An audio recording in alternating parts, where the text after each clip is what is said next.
$3,700 gold price in Australian dollars. Conversations about mining.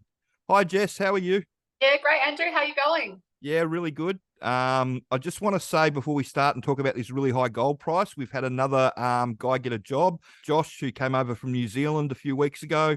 I've talked about him a little bit on other videos that I've done around the place, but he came over, picked up an underground truck driving job with Westgold, but he actually got offered 4 jobs over here. It was really, a pretty and he's left a nice message on the YouTube channel too on the last video that I did, so you can go and have a look at that. Sort of arrived, and within 2.5 weeks he had his job, and within 4 weeks he'll be on site working underground, and happy as a pig in shit, as they say. So congratulations, Josh. Well done, and yeah, hope you have a long and profitable career. Yeah, congratulations, Josh. Josh, awesome work. And yeah, it just comes down to being prepared and having that education. Like, you just have no idea how valuable that is when you're walking into those interviews, or Zoom interviews, probably he would have been doing. He did a phone interview, and it lasted less than 5 minutes. So he had the other Tim that we talked about in the last video. He had quite a long interview, where the foreman wanted to test his mining knowledge a bit. Josh had the other interview. The foreman basically said, well, what did you learn in the training? And Josh said, well, I learned about headings and, loading bays and this, that, and the other. And he said, I talked about mining for about 3 minutes. And he said, that's great. When can you do your medical, sort of thing? And yeah, went from there. So yeah, well done. Yeah, so now we need to talk about the gold price, because this is something that drives me insane, is that there's no media coverage on this at all.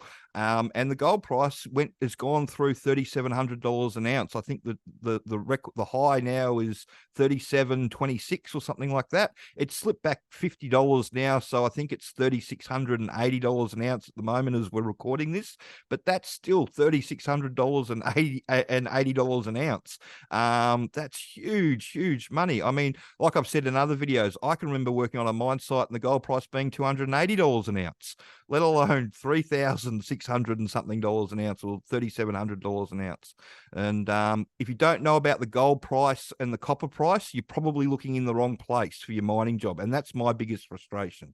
And I know you've got some frustration over it as well. Yeah, it just is what it is. And the fact that the media is not talking about it and it's not front page news. I mean, if the iron ore price goes up and down by a little bit, they're talking about it everywhere, but there's been no mention of the gold price. And that's where all the jobs are. Yeah. And so what does that mean for jobs in mining? So, usually everyone's banging on about coal and iron ore. That's, all everyone wants to get into. So what does this gold price mean for jobs? Like, where should people be looking? What does that mean? What it means is that every gold mine in the country is trying to take advantage of the really high price. So they're ramping everything up, trying to get their extra trucks mobile, everything like that, which means that they're having to hire new starters. They've got no choice. They have to hire new starters. Coal and iron ore, because it's sort of in this going through a little bit of a stable passage, they're only hiring people for replacement value.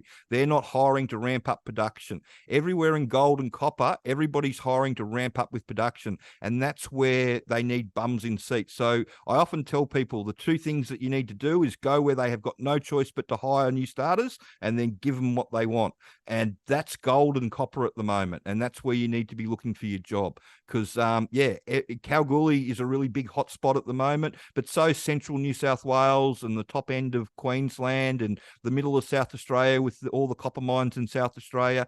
Everybody's having to ramp up and everybody's having to put people on. Nobody wants to hire new starters, because it's a real big chore that costs a lot of money and they turn over a lot of people. There's a lot of failure, as we've talked about in videos before. But it's where your job is. Like, it's where your entry-level job's going to be, and that's where you're going to get your entry-level start, is in a gold mine or a copper mine these days.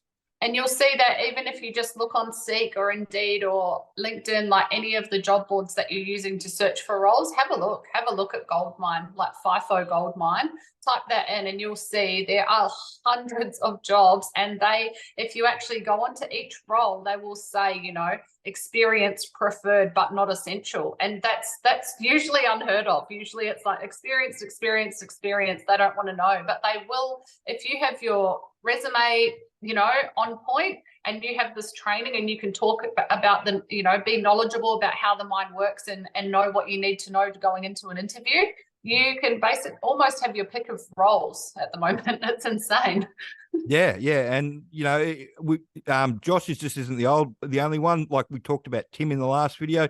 Tim had multiple job offers, and the lady before that, she had multiple job offers as well. Yep. It's all about, if you're looking at the gold and the copper area of the industry, there's just jobs everywhere. If you're trying to get into coal and iron ore, you're stuck with, for a handful of jobs with the other 1,000 people that are trying to get into the joint, because they just don't know any different and don't know any better.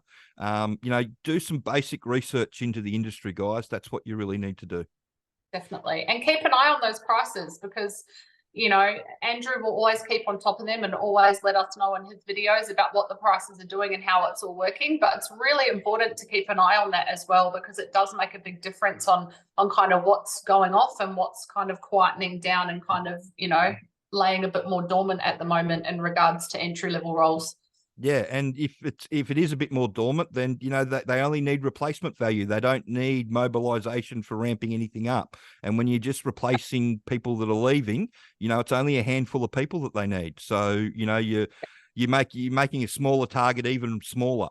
And so my advice is to go for the big target, and the big target for entry level jobs at the moment is gold and copper. Yeah, definitely. Yeah. Cool. So if you've got any questions about the industry that you'd like answered, please send them through. And if you could share this information around and like and subscribe to the channel. Thanks. Thank you.